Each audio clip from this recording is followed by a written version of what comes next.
Masih semangat untuk mengikuti pembelajaran bersama Ibu? Masih.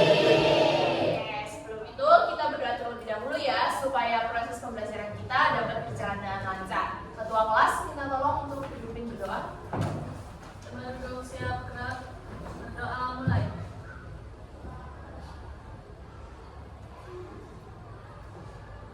Berdoa selesai. Oke, terima kasih Mbak sudah memimpin berdoa pada pertemuan ini. Sekarang Ibu mau presensi terlebih dahulu ya. Siapa yang hari ini tidak berangkat? Zain. Zain. Masih sakit dari kemarin? Masih. Kalian udah ada rencana mau tengokin Zain belum? Nanti kalau misalkan Zain ternyata sudah tidak berangkat lebih dari 3 hari, dicemukin ya. Nah, Ibu ada pertanyaan nih untuk kalian. Siapa yang di sini sudah pernah membaca artikel ini yang angkat tangan? Saya.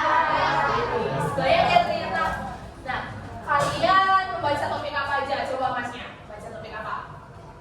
Pendidikan, lingkungan, pendidikan, alam. Kalau yang sebelah sana, nah, banyak juga. Kalau yang sebelah sini, baca topik apa? Pendidikan, kesehatan, pendidikan, banyak, lingkungan. Wah, ternyata anak-anak hebat ini sudah mulai membaca artikel ilmiah sejak dini ya. Nah, Ibu mau tanya, kalian baca artikel ilmiah itu dari mana? Dari website, internet, dari buku, dari jurnal juga. Yes, keren banget kalian. Nah, dari ngobrol-ngobrol kita yang tadi itu, ngobrol-ngobrol singkat kita, berarti topik kita hari ini ada yang tahu kita mau belajar apa hari ini? Betul sekali. Pada pertemuan kali ini kita akan membahas artikel ilmiah. Berikut adalah tujuan pembelajaran kita. Bisa dibaca? Mengidentifikasi berbagai informasi penting dan kata-kata sulit yang terdapat dalam karya ilmiah melalui kegiatan membaca secara cermat, teliti, dan penuh pemahaman. Nah, dari tujuan pembelajaran ini, manfaatnya apa sih kalian itu disuruh untuk belajar artikel ilmiah? Jadi kalian diharapkan untuk mampu mengidentifikasi berbagai informasi penting dalam artikel ilmiah tersebut. Lalu setelah dapat, untuk diapakan? Nah, kalian diminta untuk menyebarluaskan kepada sesama kalian yang membutuhkan.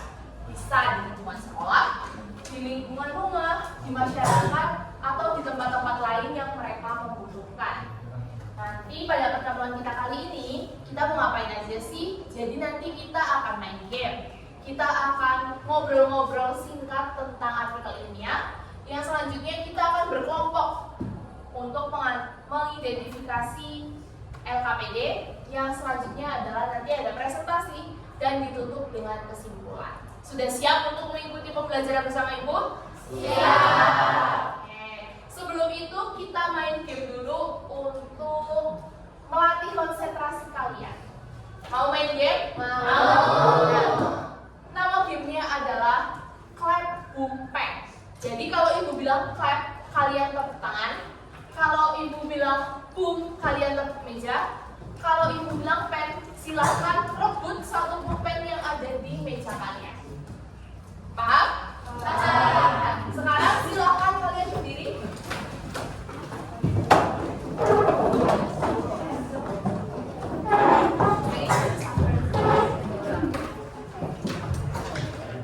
Sudah siap? Pulpennya udah ada di tengah?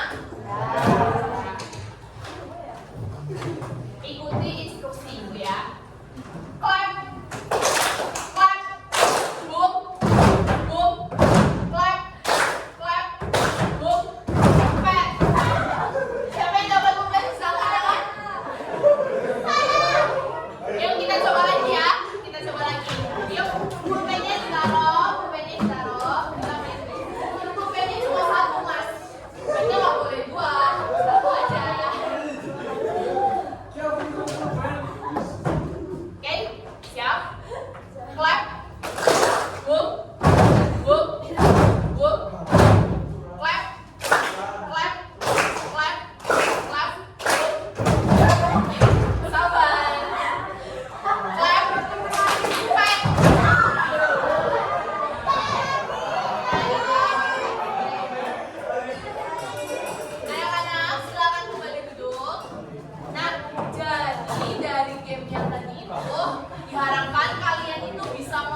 kalian sebelum kita masuk ke materi selanjutnya. Nah, kalau di pertemuan selanjutnya kita kan sudah membahas mengenai evaluasi teks drama. Dan teks drama kita sudah selesai sampai pada pementasan. Sekarang kita akan masuk ke materi baru yaitu karya ilmiah. Jadi, nama bab kita yaitu ini adalah bab kita. Bisa dibaca bareng-bareng? Berperan dalam konservasi alam Indonesia lewat karya ilmiah. Nah, jadi topik bahasan kita ada 3. Yang pertama ada pengertian, yang kedua ada jenis karya ilmiah, dan yang ketiga ada ciri-ciri karya ilmiah. Di sini karya ilmiahnya difokuskan lagi menjadi makalah. Bisa kita lanjut? Kita lanjut ke pengertian. Ibu mau tanya, siapa yang di sini sudah paham dan sudah mengerti apa itu artikel ilmiah? Pengertiannya secara sederhana. Ada yang mau membantu ibu? Ya. Jadi karya ilmiah itu karya penulis yang ditulis berdasarkan data dan fakta dan prinsip ilmiah. Berdasarkan data dan fakta dan prinsip ilmiah. Betul sekali jawabannya. Kasih tepuk tangan dong. Ada yang mau bantu ibu?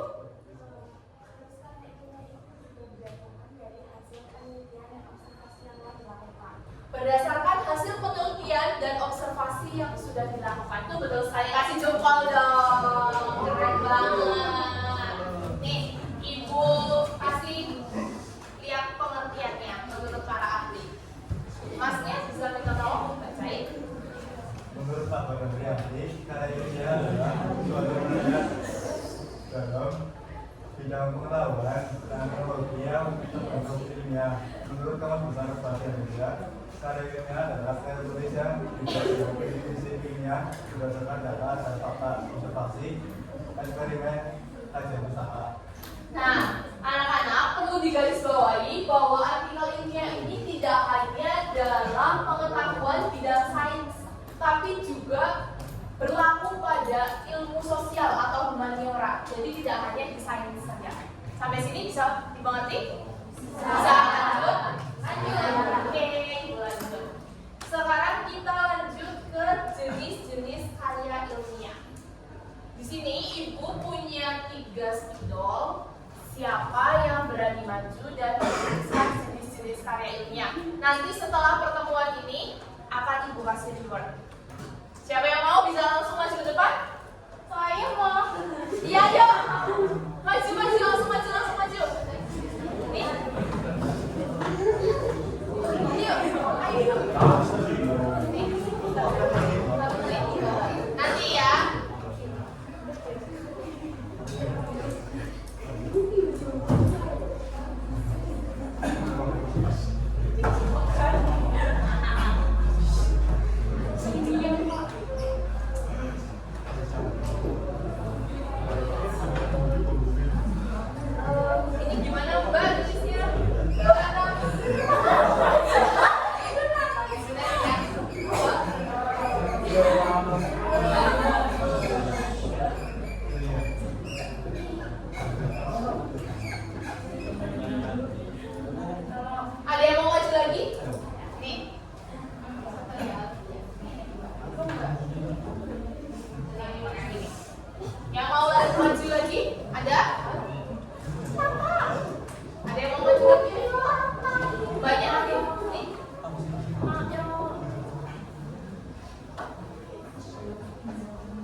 karya ilmiah remaja, karya ilmiah populer, laporan kajian, skripsi, tesis, disertasi. Nah, sekarang kita akan bahas satu-satu. Yang tadi ditulis karya ilmiah remaja, minta tolong dibacakan. Karya ilmiah remaja adalah tulisan ilmiah yang dibuat oleh pelajar dengan bahasa yang lebih sederhana. Biasanya digunakan untuk melatih kemampuan berpikir kritis dan meneliti. Nah, jadi kalau karya ilmiah remaja ini ditulisnya itu oleh seorang remaja. Kalau ditulisnya oleh orang dewasa, jadinya namanya Karya ilmiah karya ilmiah populer atau bisa masuk ke jenis karya ilmiah lainnya. Nah, kalau karya ilmiah remaja ini biasanya ada ekstrakurikulernya, yaitu KIR. Biasanya ada di SMP dan di SMA. Mas Rilo lagi ngapain? Bisa mengikuti pembelajaran ibu dengan baik? Oke. Lanjut, ada karya ilmiah populer. Tadi siapa yang menuliskan? Ya, bisa dibaca? Karya ilmiah populer merupakan tulisan ilmiah yang disajikan dengan bahasa yang mudah dipahami oleh masyarakat umum. Tujuannya agar informasi ilmiah dapat diakses secara luas tanpa mengurangi kebenaran isi. Nah, jadi kalau karya ilmiah populer itu satu tingkat di atasnya karya ilmiah remaja. Ini biasanya dituliskan oleh orang-orang umum, lalu gunanya untuk apa sih? Misalkan ada sebuah tren tertentu. Nah, butuh informasi cepat kan, tapi berdasarkan fakta dan data. Lalu mereka menuliskannya itu dalam sebuah artikel. Lanjut, ada karya artikel jurnal. Karya artikel jurnal adalah karya ilmiah yang dipublikasikan dalam jurnal akademik. Misalkan, Unsur punya, tiap fakultas di Unsur itu punya jurnal. Nanti kalian kalau mau menerbitkan jurnal, bisa mengirimkan artikel tersebut ke webnya jurnal Unsur atau jurnal fakultas-fakultas yang ada di Unsur. Lanjut, ada laporan kajian atau riset. Tadi yang menulis siapa? Bisa dibaca? Laporan kajian adalah laporan yang ditulis secara lengkap dan sistematik. Isinya biasanya mencakup proses dari awal hingga akhir yang diperoleh. Ya. Kalau laporan kajian atau riset, kalian sudah pernah melakukan? Belum. Laporan praktikum? Pernah. Kalau laporan praktikum itu maksudnya ini, laporan kajian atau riset. Karena kalian melakukan penelitian terlebih dahulu, lalu dilanjutkan dengan menulis laporan. Kita lanjut lagi, ada ciri-ciri makalah. Nah, di sini ciri-ciri makalah ada yang pertama itu bersifat ilmiah. Kenapa sih artikel ilmiah itu harus bersifat ilmiah? Atau makalah itu harus bersifat ilmiah? Karena yang pertama disusun berdasarkan fakta, data, dan teori yang dapat dipertanggungjawabkan.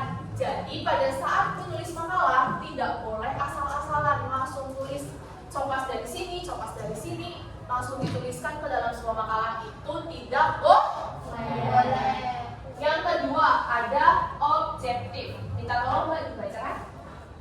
Isi makalah tidak membahas dan disajikan secara netral sesuai dengan data dan hasil kajian. Ya, betul sekali.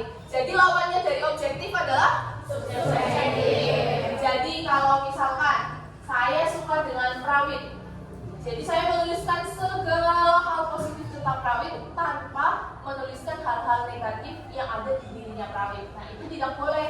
Jadi kita sebagai penulis itu harus menuliskan secara netral dan tidak boleh memihak manapun. Yang selanjutnya menggunakan bahasa baku dan formal. Bahasa yang digunakan itu harus sesuai dengan kaidah kebahasaan, yaitu KBBI. Nah, kalau dalam artikel ilmiah itu kita tidak bisa menuliskan kata-kata populer seperti lo, gue, terus kalau gabut itu kita masih bisa tuliskan asal kita menuliskan artinya gabut itu apa. Tapi kalau kayak kicau-kicauannya kayak gitu tidak boleh dituliskan dalam sebuah makalah. Kan sekarang lagi tren tuh ya yang kicau mania itu nggak boleh dituliskan dalam sebuah makalah. Yang terakhir yaitu memiliki sumber referensi. Makalah itu didukung oleh sumber seperti buku, jurnal, atau penelitian yang relevan. Jadi seperti yang sudah kalian lakukan, kalian sudah membaca artikel ilmiah, bisa dijadikan sumber referensi kalau kalian menulis makalah. Sampai sini paham? Ada yang mau ditanyakan? Belum, beneran. Ada yang mau ditanyakan? Ya? Tanya kalau proposal kegiatan sekolah itu maksudnya Nah, kalau menurut kalian nih, proposal kegiatan sekolah apakah termasuk karya ilmiah? Ada yang tahu? Nah, ya. Nih, Ibu bantu jelaskan ya. Jadi, proposal kegiatan sekolah itu tidak termasuk karya ilmiah karena proposal tersebut digunakan untuk mempersuasi atau menarik seseorang atau orang lain untuk mengikuti kegiatan tersebut, untuk memberikan dana ke proposal tersebut atau dengan tujuan yang lainnya. Nah, kalau artikel ilmiah dituliskan tadi secara netral tanpa memihak manapun berdasarkan data, fakta, dan penelitian. Sampai situ bisa paham? Lainnya ada yang mau ditanyakan? Belum. Sekarang kita lanjut ngapain? Ayo.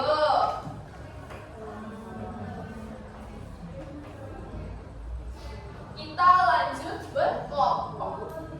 Kita akan mengidentifikasi karya ilmiah yang sudah ada di kertas ini.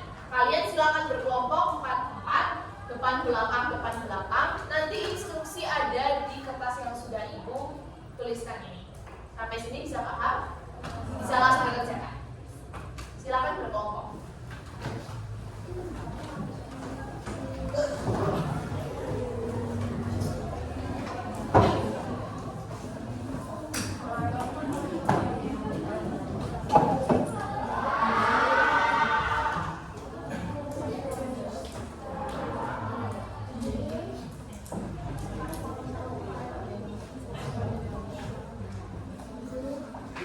Kalian satu kelompok. Bisa ada belakang. Oh, kamu ikut sini ya. Kamu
waktu mengerjakannya 10 menit, apakah cukup?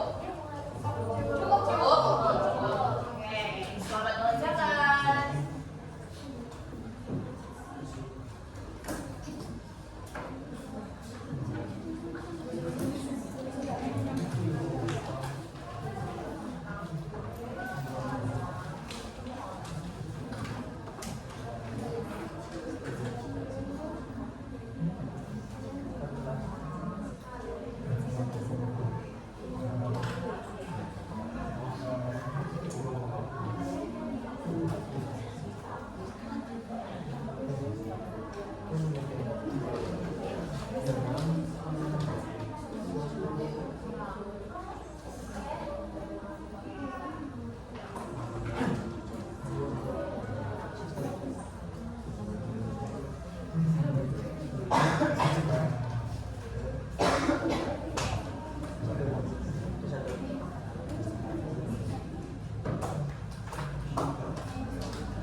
Jadi kalau ibu bilang tepuk satu kali, dua kali, tepuk tiga kali, tapi kalau tepuk 4 tidak tepuk tangan. Oke, paham? Satu, dua, satu, tiga, satu, 4. Ketahuan siapa yang tidak konsentrasi. Ulangin ya. 1, 3, 2, 1, 3, 1, 2, 3, 4. Wis, tiga semua. Oke, silakan dulu kembali. Sesuai dengan kesepakatan tadi, setelah mengerjakan nanti akan ada yang presentasi. Masnya bisa tutup dulu. Kita lanjut ya. Nanti akan ada yang presentasi.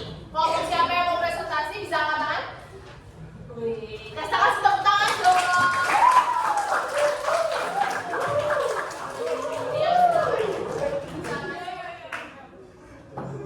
Jangan lupa perkenalan. Kasih jempol dong.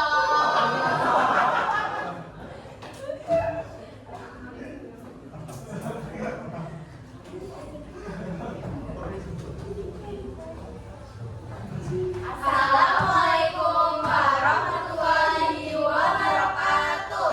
Waalaikumsalam warahmatullahi wabarakatuh. Ya, selamat siang teman-teman semua. Jadinya kelompok kami akan mempresentasikan hasil diskusi kami. Sebelum memulai presentasi kali ini, izinkan kami untuk memperkenalkan diri terlebih dahulu. Perkenalkan, nama saya Prawidia Rizka, nomor absen 26. Saya Tata Bina Pandani, absen 30. Saya Rizka Azani, absen 29. Saya Fatia Syarifakun, absen 24. Ya. Sebenarnya saya akan membacakan pertanyaan dari di LKPD-nya dulu ya. 1. Temukan arti kosakata sulit yang ada pada makalah di atas dengan menggunakan kamus besar bahasa Indonesia.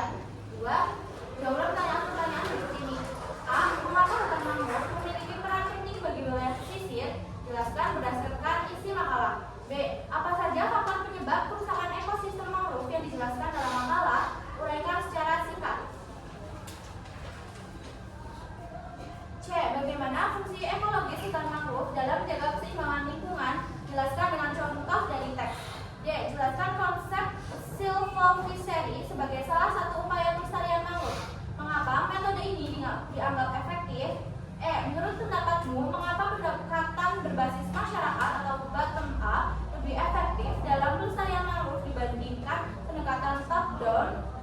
3. Bagaimana pendapat kalian mengenai judul dari karya ilmiah tersebut? Apakah judul itu telah mewakili isi karya ilmiah? Jelaskan pendapat kalian. Saya akan menjawab pertanyaan nomor 1. Itu abrasi. Abrasi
di wilayah pesisir. Nah itu teman-teman bisa menambahkan di daerah pesisirnya itu di sebelah mana. Bisa di pesisir Cilacap, bisa di pesisir Jawa Barat, di pesisir Jawa Timur. Diletakkan langsung di mana objeknya supaya jelas yang membaca makalah. Oh ya ini ternyata cara konservasi yang dilakukan cocok dilakukan untuk di wilayah Cilacap. Pertanyaannya apakah sudah bisa dijawab? Sudah selesai? Clear? Apakah ada yang mau bertanya lagi? Belum? Belum. Ya itu boleh ditutup. Ya. Warahmatullahi wabarakatuh. Waalaikumsalam warahmatullahi wabarakatuh. Kasih tepuk tangan. Keren banget tuh. Nah anak-anak, untuk yang belum presentasi, nanti presentasinya akan dilanjutkan pada pertemuan selanjutnya. Dan setelah pertemuan ini selesai, nanti ibu akan memberi link untuk mengukur pengetahuan kalian. Sejauh mana kalian sudah mengetahui karya ilmiah. Link tersebut bisa diakses setelah pertemuan ini selesai. Oke? Nah, pada pertemuan kali ini, kalian dapat apa aja sih? Dapat apa? Pengertian. Betul sekali, pada hari ini kita sudah ada 3 topik yang kita bahas. Nah, ibu berharap semoga apa yang sudah kita pelajari hari ini dapat berguna bagi kalian, baik di kehidupan sekarang maupun di kehidupan setelahnya, kehidupan yang akan datang. Nah, sebelum proses pembelajaran ini selesai, ibu minta tolong kalian untuk scan barcode yang ada di sini. Ini adalah refleksi pembelajaran. Ibu beri waktu 2 menit untuk mengisi refleksi, boleh? Boleh.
Sudah diisi? Sudah. Nah, ibu lihat dulu ya. Ini sebenarnya isi. Nah, anak-anak, karena jam pembelajaran juga sudah selesai, ibu akhiri proses pembelajaran kali ini. Ibu berterima kasih kepada kalian karena sudah sangat semangat, sangat keren, luar biasa dalam mengikuti pembelajaran dengan ibu. Kasih jempol dulu dong.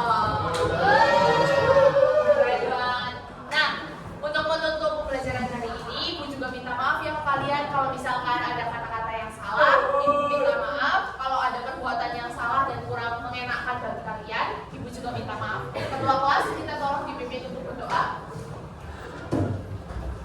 Menurut siapa? Doa mulai.